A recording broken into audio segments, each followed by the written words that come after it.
Well then, how long was the UUU trade? I'm not a trader. Let me be very clear about that. I'm not a trader. A trader is buy things and sell things. You don't make money buying and selling. You make money being patient, being calm and patient when other people are irrational. You don't make money buying and selling things. It's not how. I'm a trader. When I hear trader, I think like, loser. So I don't want any of you to be a trader. I'm a stock trader. How stupid. That's like saying like, it'd be like saying like I buy trees. I bought a forest full of trees. And then for the wood, it's based on the value of the amount of timber there. And then 30 minutes later, I sold it and expect to make a profit. Well, how much did the trees grow in 30 minutes, dude? It was like, I bought a forest full of trees and, I sold it 3 days later. How much did the trees grow in 3 days? The transaction costs are more than the value of any growth that took place. So anything that's significant, the things that make you money, something significant has to happen in the business. For the business to have a significant change in value, there has to be something significant has to happen inside of the business. In the same way you won't get, when I got my black belt, my jiu-jitsu black belt in 3 years and 7 months, people thought that's extraordinarily fast, and it is. And I worked my ass off to do it, and it's just 3 years and 7 months. It was over 3.5 years. So anything that you do that's going to be have an exceptional outcome or an exceptional change in your skill set, or an exceptional change in the valuation of something, I'm just going to take time. It's not going to be, I'm not going to buy something and trade it. I'm a trader. So when I hear that, I literally, like, my brain translates to like dumb. You're too stupid to know just how stupid you are. That's something called Dunning-Kruger effect. Yeah, don't be one of those people. So no, I didn't make a trade. I made an investment because I think uranium's going to do well in the future, and I think that rare earth minerals are going to be more and more valuable in the future. And that's an ETF that focuses on those two spaces. So yeah, I'm up 80-ish%, plus the put premium. So I probably doubled my money, or roughly doubled the money that I've spent on it. That's great. Do I think I can make more money? Yeah. Am I aggressively allocating more money there? No, I'm up 80% plus the put premiums. So am I aggressively putting more money into it? No. I want to see what else, maybe there's a better place for money. So, but I don't think about trading at all. Like, that's a very childish thought that, like, for a business to have a significant difference in outcome, that takes at least 6 months to start showing the first signs of a change. At least 6 months. And 3 years makes more sense, 2 to 5 years, 1.5 to 5 years, depending on the industry and what's going on. So yeah, I want you to think like that. If you think like I'm a trader, you're dumb, and you're going to be dumb and poor soon. If you think like an investor, then you're going to build substantial wealth over time. So you got to think, what's going to happen if I invest my money in this asset? What's likely to happen with that asset in the next 1.5 to 5 years, 2, 3, 4, 5 years? You can make a lot of good decisions thinking like that. If you're thinking what's going to happen next week, nobody knows. Nobody knows what's going to happen next week. You can't make decisions. And the whole world is focused on this very short-sighted nonsense. The whole world is focused on this. This is like a gambler's fallacy. This is for people that are very dumb and very short-sighted. What would be a strategy to employ for someone who's interested in trading in options but doesn't yet have the capital to cover the cost of 100 shares? I mean, you got to go work 100 hours a week. If that's a situation that you're in, where you say you don't have capital for 100 shares, I mean, that's one contract. You're talking about buying and selling one contract. If I sold one contract for 13 cents, that's $13. You don't have $1,350 to cover the shares if they get put to you. And that's a different type of problem. Then that means that you haven't done enough work in your life yet. You haven't earned a financial position where you deserve your money to be making you more money. Because if you deserve that, you'd already have it. So that tells me that you have to do a lot more work. That it's always puzzling to me where the public gets very offended when I say, like, of course you should be working on Christmas. Of course you should be working on New Year's. I was working on New Year's Day. I was with my clients on New Year's Day. I was very productive on New Year's Eve. I work every day. There's no day that's sacred to me. My birthday is not a sacred day. My girlfriend's birthday is not a sacred day. The birthday of Jesus is laughable to me. I'm not a religious person in any way, so I don't give a shit about any religious holiday.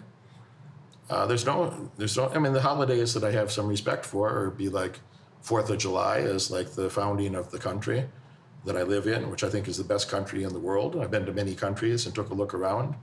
I think this is amazing, and I'm grateful to be a U.S. citizen. Might turn out very bad long term, but it's been great so far.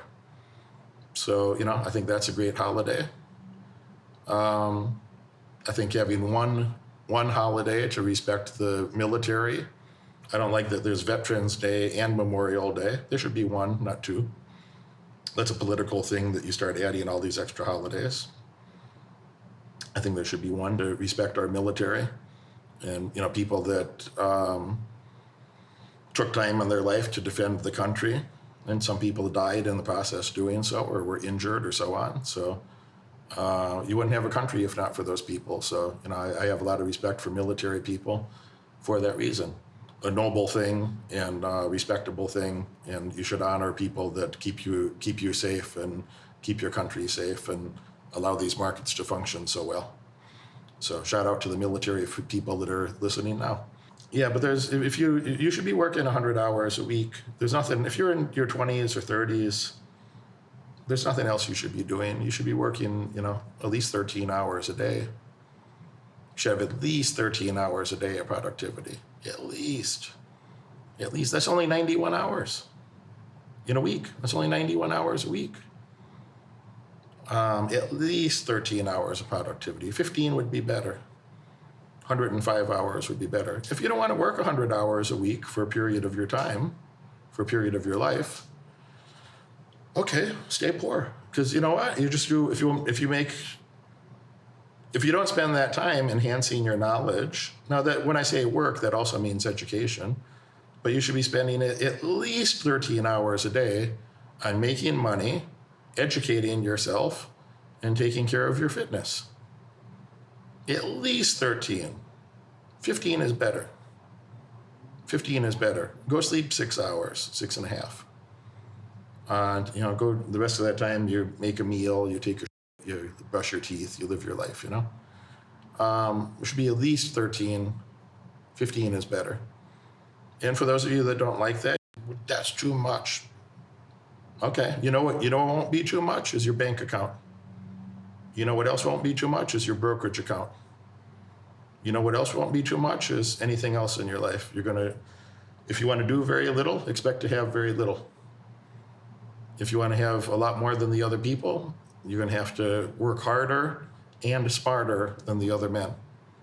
If you want to have more than the other men, you have to outwork them and you have to outthink them. And if you refuse to do those two things, you totally deserve the lower quality outcomes that are going to happen in your life. It's exactly what you deserve. It's exactly what you will get. I could just about guarantee that. And that's okay. It's okay with me. I don't care. I don't mind if a random person stays poor and dumb. I'm here to help this is like a triage, folks. I'm like a triage doctor. There's a battleground out there, and a bunch of you have been brought to me with various levels of injury, that your finances are not where you'd like them to be. Your finances are not optimal. and I say, okay, who can I help? A lot of these guys are going to die. They're going to die poor. They're going to stay dumb. They refuse to help themselves. They're dedicated to their stupidity. They're dedicated to poverty. And despite me having an interview process, you can't just click a button and join here. You have to have an interview. You have to tell me, I'm willing to work hard. I'm going to do all the homework. I'm going to do all the stuff. It's important that I work with Derek. I'm going to do these things. Okay, but then when you get on the course, you're like, oh, that's a lot of work. Maybe I don't want to do that much work. Okay, then stay poor. The ones that do the work tend to have great results. There's a reason the people in the mastermind group tend to have, significantly better financial circumstance than a normal person somewhere. There's several multimillionaires in the mastermind group for a reason, because they're willing to listen, they're willing to do the work, they're willing to follow that advice, and over time, they make a lot of money. Many of them.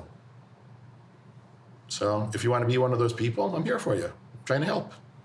And if you don't want to do the work, then that's okay. But don't be surprised when you have much lesser outcomes. Like, of course, a person that works 40 hours, that's 23% of the week. A person that works 40 hours is a joke. That's not, of course they're going to be poor. Of course they're going to be dumb. 77% of the week you're sleeping and doing something leisurely. 23% of the week you're making money. No, I want more than 90% of the time I'm awake, I'm doing something productive. And while I sleep my, 5 to 6.5 hours when I sleep, I like to be thinking about doing something productive. So when I wake up, I have a clearer vision in my mind and I get up and I go get things done. So I'd like to have like 20 hours of productivity every day, including sleep, including in my sleep, in my dreams. I'd like to have 20 plus hours of productivity every day. And somebody who wants to work 40 hours a week, come on, man. Come on, that ain't gonna get you anywhere. It's not gonna get you anywhere. That's just losers. That's for losers. If you love your family, work on the holidays and set an example of what hard work looks like. If you love yourself, you love your future, put in the work, you won't have these problems in the future. You watch this video all the way through, and that tells me you're dedicated to learning more and earning far above average outcomes in your life. Congratulations for that. But now it's time to take action. If you could have earned those results by yourself, you would have done it already. My head coach has opened up a few spots on his high-demand calendar for an in-person, one-on-one strategy session to help you. On this call, we'll give you the pragmatic advice that you can implement tonight to get laser-focused on the right metrics and leave mediocrity far behind in your past. Click that link right now in the description below and apply for your call immediately. Do it now.